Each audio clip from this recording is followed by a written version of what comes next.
नमस्कार साथियों। स्वागत है आपका मेरे एक नए वीडियो में। साथियों, आज के इस वीडियो में मैं आपको तनाव यानी कि डिप्रेशन के बारे में बताने वाला हूँ।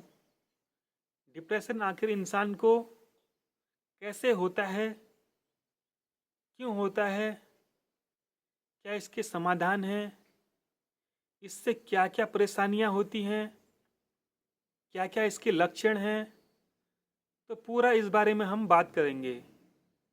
तो साथियों, सबसे पहले मैं आपको बताना चाहूँगा, तनाव जो होता है हमारे दिमाग का एक हिस्सा है। हमारे दिमाग के अंदर जो हमारा जो नर्वस सिस्टम है, जो जो हमारा न्यूरो पैटर्न है, हमारे न्यूरो पैटर्न हैं दिमाग के अंदर, उन पैटर्न में गड़बड़ी के कारण ही हमें तनाव होता है।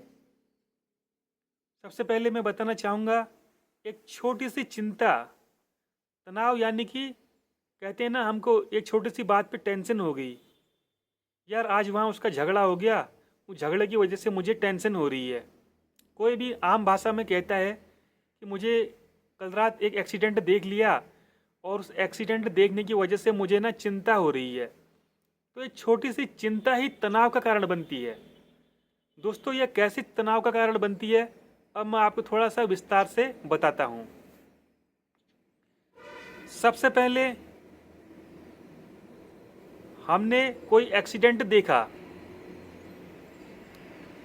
तो हमें उसमें कोई अपने परिजन की एक्सीडेंट में डेथ हो गई या कोई इंजर्ड हो गया, कोई घायल हो गया, तो पहले हमें घटना को सुनते ही हमें शौक लगता है कि यार हमारा फलाना आदमी और इस तरीके से वो है इस दुर्घटना में जो है मारा गया या फिर इस दुर्घटना में जो है घायल हो गया। तो उससे एक छोटी सी चिंता होती है। अगर साथ में कोई दूसरा व्यक्ति भी उस गाड़ी में बैठा है, माना पड़ोस का कोई आदमी है, उसका कोई रिश्तेदार भी उस गाड़ी में बैठा है, तो पड़ोसी व्यक्ति को इतनी चिंता होगी कि वह सोचते सोचते परेशान हो जाएगा कि मेरा मेरा आदमी भी उस गाड़ी में बैठा था जिसमें एक्सीडेंट हुआ है। तो उसकी चिंता उसे होती है। अगर इस चिंता का समाधान न निकाला जाए तो यही चिंता दोस्तों तनाव का कारण बनती है। उदाहरण के लिए, अगर वो पड़ोसी फ़ोन करके अपने रिश्तेदार को नहीं पूछेगा कि आप कौन सी गाड़ी में हैं, कहाँ पर हैं, जब तक उसको संतुष्टि नहीं हो जाएगी तब तक उसकी चिंता बनी रहेगी। जैसे ही उसे पता चलेगा कि मेरा रिश्तेदार तो सुरक्षित है, तो वह तुरंत उसका उसका जो चिंता का जो लेवल है, दिमाग के अंदर जो पैटर्न हमारे चिंता के लिए, चिंता में जो पैटर्न हमारे चल रहे थे दिमाग के अंदर, वो शांत हो जाएंगे। और वो पैटर्न शांत हो जाएंगे और साथ ही साथ उसको जो है रिलैक्सेशन का पैटर्न मिलेगा और रिलैक्सेशन की अनुभूति होगी। इससे उसकी चिंता खत्म हो गई। तो ये था तनाव का शुरुआती कारण कि तनाव शुरू आखिर होता कैसे है। जैसे कि मुझे भी तनाव हुआ था। तनाव का शुरुआती कारण होता है काम का प्रेशर भी होता है, पैसों की कमी भी होती है, बहुत सारी चीज़ें होती हैं। आप नौकरी करने बाहर जाते हैं, आपकी जेब में पैसा नहीं है, आपको खाने तक के लिए पैसे नहीं हैं, तो आपको चिंता हो जाएगी, अभी तो मैंने खाना खा लिया, शाम को कहाँ से खाऊंगा, जेब में पैसा ही नहीं है।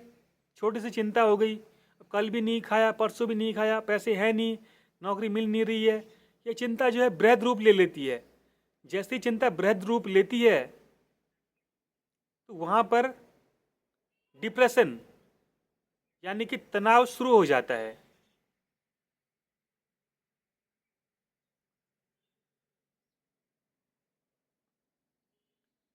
तनाव जो नॉर्मली सबको होता है, अब मैं आपको तनाव के बारे में बताता हूँ। तनाव कोई हल्का फुल्का तनाव कोई बड़ी बीमारी नहीं है दोस्तों। हल्का फुल्का तनाव होना भी चाहिए और हर किसी को होता है।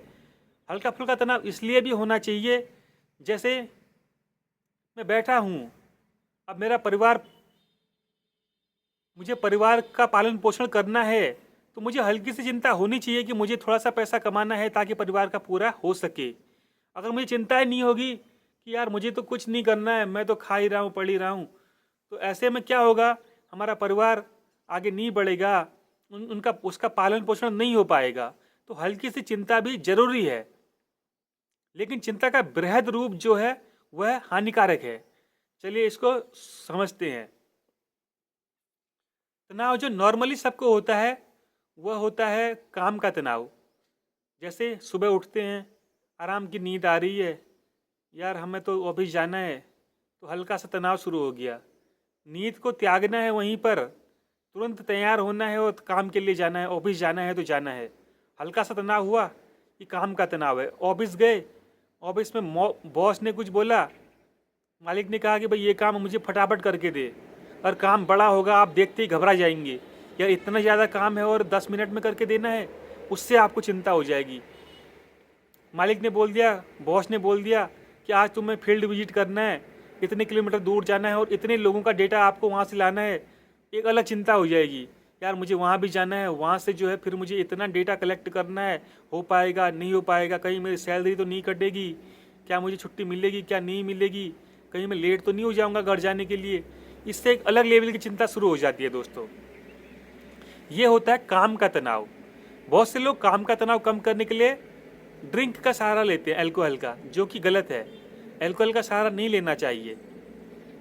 अल्कोहल क्या करता है, उस समय तो तनाव को कम करेगा, लेकिन भविष्य में अल्कोहल से तनाव की गंभीर बीमारी बन जाती है। तनाव का जो दूसरा जो रीजन है, जो नॉर्मली होता है बच्चों में, जैसे बच्चों में जो तनाव होता है वो तो पढ़ाई का तनाव हो जाता है। छोटे छोटे बच्चे हैं, शुरू में तो कुछ समझ होती नहीं है ज़्यादा, धीरे धीरे समझ बढ़ती है बच्चों की। तो बच्चे सोचते हैं मुझे हाई स्कूल में इतने परसेंट लाना है भाई, मुझे 70%, मुझे 90%, मुझे 99% मार्क्स लाने हैं। तो अलग अलग बच्चों की अलग अलग सोच होती है, उसके हिसाब से वो पढ़ते भी हैं। उनको तनाव होता है कि मुझे ये भी पढ़ना है, वो भी पढ़ना है, इंग्लिश में मैं कमज़ोर हूँ, मुझे वहाँ भी तैयारी करनी है, मुझे कोचिंग भी जाना है। ये पढ़ाई का तनाव होता है।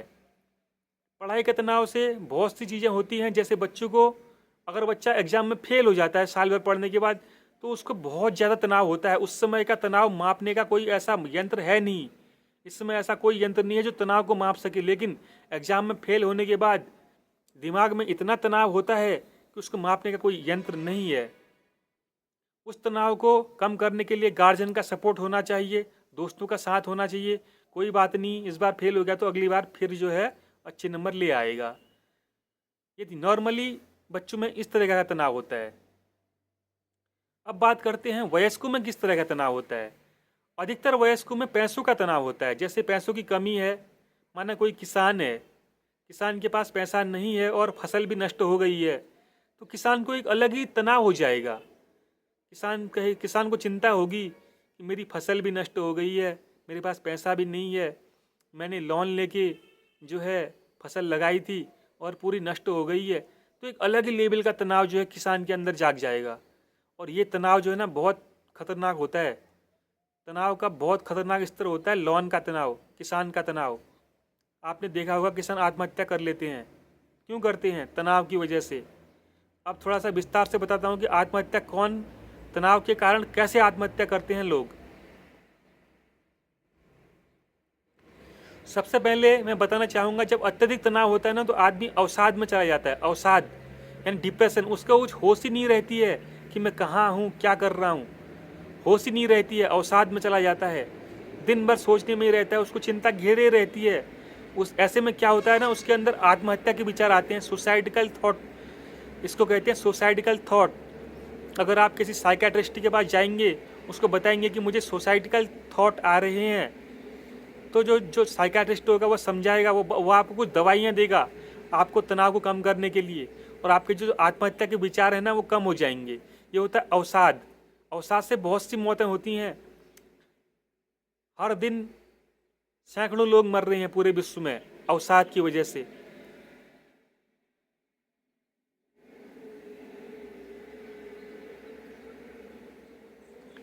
दूसरा है किसान आत्महत्या कर लेता है। ये भी तनाव की वजह से ही होता है दोस्तों। तनाव के बारे में ये मेरा पहला वीडियो है और पूरे डिटेल से मैं आपको समझा रहा हूँ कि तनाव कैसे होता है, क्यों होता है। तनाव से किसान आत्महत्या कर लेता है। सबसे पहले किसान क्या करता है, लोन लेता है, फसल लगाता है।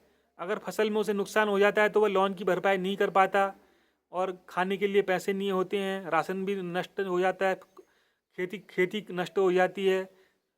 तो ऐसे में किसान क्या करता है, आत्महत्या कर लेता है। ये तनाव की वजह से होता है। हाइपरटेंशन, टेंशन और हाइपरटेंशन दो चीज़ें होती हैं। टेंशन यानी कि तनाव, हाइपरटेंशन तो हाइपर लेवल का तनाव है, हाइपरटेंशन। तो दोनों चीज़ों से जो है किसान क्या कर लेता है, आत्महत्या कर लेता है। बहुत से छात्र फेल हो जाते हैं तो वो भी आत्महत्या कर लेते हैं। उनके अंदर एक अलग ही लेवल का तनाव शुरू हो जाता है। यार मैंने इतना पढ़ा था साल भर, इतने कोचिंग गया था, इतना ट्यूशन गया था और मैं फेल हो गया। तो उनके माइंड के अंदर जो पैटर्न होते हैं ना, जो आनंद के जो पैटर्न होते हैं वो चेंज हो जाते हैं, और तुरंत तनाव के जो पैटर्न होते हैं ना उनको पकड़ लेता है। पैटर्न का मतलब, आप पैटर्न से आप समझ नहीं रहे होंगे कि पैटर्न क्या चीज़ है, तो थोड़ा सा पैटर्न बताना चाहूँगा। पैटर्न होता क्या है, हमारे दिमाग के अंदर न्यूरॉन्स होते हैं दोस्तों, न्यूरॉन। और न्यूरॉन होते हैं बहुत सारी, जो हमारे नर्वस सिस्टम है, जो न्यूरो सिस्टम है, जो जो नसें हैं दिमाग के अंदर, जो न्यूरॉन जिनमें फायर होते हैं, जो उनको नर्वस सिस्टम बोलते हैं, न्यूरो सिस्टम बोलते हैं। तो उनमें जो न्यूरॉन फायर होते हैं ना, वो पर्टिकुलर पैटर्न में फायर होते हैं। जैसे हमारे तनाव हुआ ना, तनाव के कारण हमारे जो है 1 लाख न्यूरॉन जो है एक पर्टिकुलर पैटर्न में फायर हुए।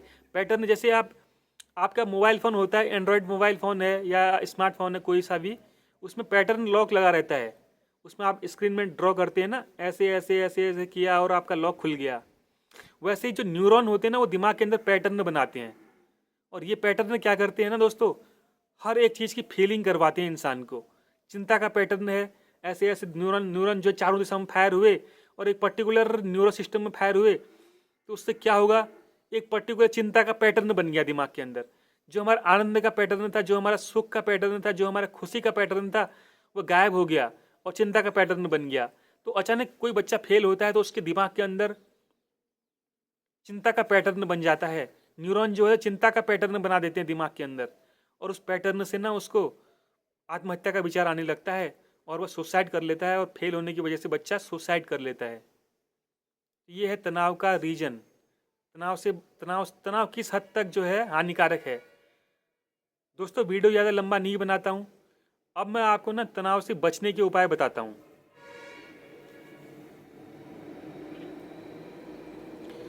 तनाव से बचने का सबसे पहला आसान उपाय है, वो है चिंता नहीं करनी है। अगर कोई किसान सोचता है कि मेरी फसल नष्ट हो गई है, मैंने लोन ले रखा है, तो उससे चिंता नहीं करनी है। उसको सोचना है कि इस बार मेरी फसल नष्ट होगी, अगली बार बहुत ज़्यादा फसल होगी, नहीं होगी तो उधार ले लूँगा। लेकिन कुछ भी स्थायी नहीं है, जीवन में कुछ भी स्थायी नहीं है। एक दिन तो सबको ही मरना है, तो चिंता किस बात की। अगर आप चिंता नहीं करेंगे तो आपका तनाव होगा ही नहीं। मैंने भी चिंता करी थी। मैंने सोचा यार मेरी जेब में पैसा नहीं है, मैं खाना कहाँ से खाऊंगा, नौकरी लग नहीं रही है, इंटरव्यू देने जा रहा हूँ तो इंटरव्यू के सिलेक्शन कॉल आ नहीं रहे हैं, तो चिंता हो जाती है। ऐसे में इंसान तनाव में आ जाता है। तो मैं खुद भी तनाव में आ गया था। तो ये नहीं करना है, हमें इसको स्थायी नहीं समझना है। अगर आज हम फेल हुए हैं तो कोई बात नहीं, ये स्थायी नहीं है, कल हम सफल भी हो जाएंगे। नहीं सफल होंगे तो क्या हो गया, एक दिन तो हमको मरना है। तो कुछ भी स्थायी नहीं है तो चिंता नहीं करनी है, पहला समाधान। दूसरा समाधान है, अगर आपका तनाव बहुत ज़्यादा बढ़ जाए, अगर आपको चिंता के बदले में दोहरी चिंता मिल जाए, एक ओर आप इंटर में फेल हो गए, दूसरी ओर से आपके किसी गार्जियन की डेथ हो गई, आप दोहरे अवसाद में चले गए, अब आपको जो है नॉर्मली कोई बोलेगा कि बेटा चिंता मत कर, तो वो सही नहीं हो पाएगा। उसको सही करने के लिए आपको साइकेट्रिस्ट या किसी डॉक्टर के पास जाना पड़ेगा और एंटी डिप्रेसेंट लेने पड़ेंगे। अब मैं आपको बताता हूँ एंटी डिप्रेसेंट क्या होता है। एंटी डिप्रेसेंट क्या होता है, हमारे दिमाग के अंदर जो हमारा नर्वस सिस्टम है, दिमाग के अंदर जो न्यूरॉन्स फायर होते हैं, जो हमारा न्यूरो सिस्टम है, जो नसें हैं दिमाग के अंदर, उनमें हार्मोन्स रिलीज करते हैं जो एंटी डिप्रेसेंट होते हैं। हार्मोन्स कौन से हैं, जैसे सेरोटोनिन है, और सेरोटोनिन के अलावा एक और हार्मोन है डोपामाइन। एक सेरोटोनिन है, डोपामाइन है। ये चीज़ें जब हमारे दिमाग के अंदर रिलीज होती हैं ना, तो हमें शांति का अनुभव मिलता है, खुशी, हैप्पी हार्मोन रिलीज होता है, हमें खुशी का अनुभव होता है। तो हमारी जो चिंता होती है ना, वो धीरे धीरे कम होती है। बहुत ज़्यादा अवसाद होने पर चिंता धीरे धीरे कम होती है और हमें एंटी डिप्रेसेंट लेने पड़ते हैं। एंटी डिप्रेसेंट में बहुत से एंटी डिप्रेसेंट हैं, जैसे फ्लोक्सोटाइन है। मैं नाम बता रहा हूँ, बट आपको ना ये एंटी डिप्रेसेंट डॉक्टर की सलाह के बगैर नहीं लेने हैं। आपको डॉक्टर से ही सलाह लेनी है, तभी आपको एंटी डिप्रेसेंट लेना है। फ्लोक्सोटाइन है, फ्लोक्सोटाइन का बहुत सी डोज होती है, 20 mg, 40 mg, 80 mg, 100 mg। वो डॉक्टर आपको देखेगा, आपकी बीमारी को देखेगा, इसको कितना जो है, कितना डोज इसके लिए सही रहेगा, तो उस हिसाब से आपको देगा।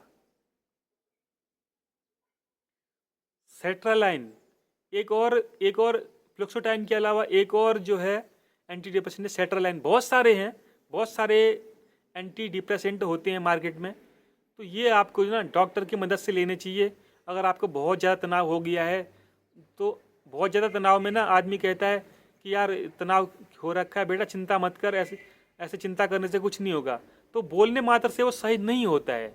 तो वो बहुत ज़्यादा तनाव की जो है ना उच्चतम अवस्था उसको हम कह सकते हैं। तो ये अवस्था ना नॉर्मली सही नहीं होती है, इसके लिए एंटी डिप्रेसेंट लेना बहुत ज़रूरी हो जाता है दोस्तों। और एंटी डिप्रेसेंट जब लें तो डॉक्टर की सलाह अवश्य लें। तो ये था मेरा वीडियो, डॉक्टर की जो परामर्श है उसी से ही आपको एंटी डिप्रेसेंट लेना है, दवाइयाँ लेनी है। तो दोस्तों आज का ये था मेरा वीडियो तनाव के ऊपर। मैंने तनाव को पूरा समझाया, तनाव जो है कैसे शुरू होता है, कैसे तनाव से आत्महत्या होती है, कैसे तनाव को कम किया जाता है, कैसे दिमाग के अंदर हार्मोन्स रिलीज होते हैं, कौन से ऐसे हार्मोन हैं जिनकी वजह से तनाव कम होता है या नहीं होता है, और हमें क्या करना चाहिए। साथियों उम्मीद करता हूँ आपको ये वीडियो अच्छा लगा होगा। वीडियो को पूरा देखिएगा और लोगों तक शेयर करना बिल्कुल मत भूलना। दोस्तों अभी के लिए फ़िलहाल इतना ही। चैनल पर नए आए हो तो चैनल को सब्सक्राइब कर लो और अधिक से अधिक लोगों तक वीडियो को शेयर करो। कोई भी प्रश्न हो दिमाग से संबंधित, न्यूरो सिस्टम से संबंधित, पैटर्न से संबंधित, या न्यूरॉन फायर कैसे होते हैं, या कोई भी चीज़ हमारे दिमाग से संबंधित आपको कोई भी क्वेश्चन हो तो आप कमेंट कर सकते हो। मैं उसका जवाब देने का पूरा प्रयास करूँगा। मेरी भी 15 साल की रिसर्च है दिमाग के ऊपर। तो दोस्तों अभी यहीं पर समाप्त करता हूँ इस वीडियो को। धन्यवाद। जय श्री राम।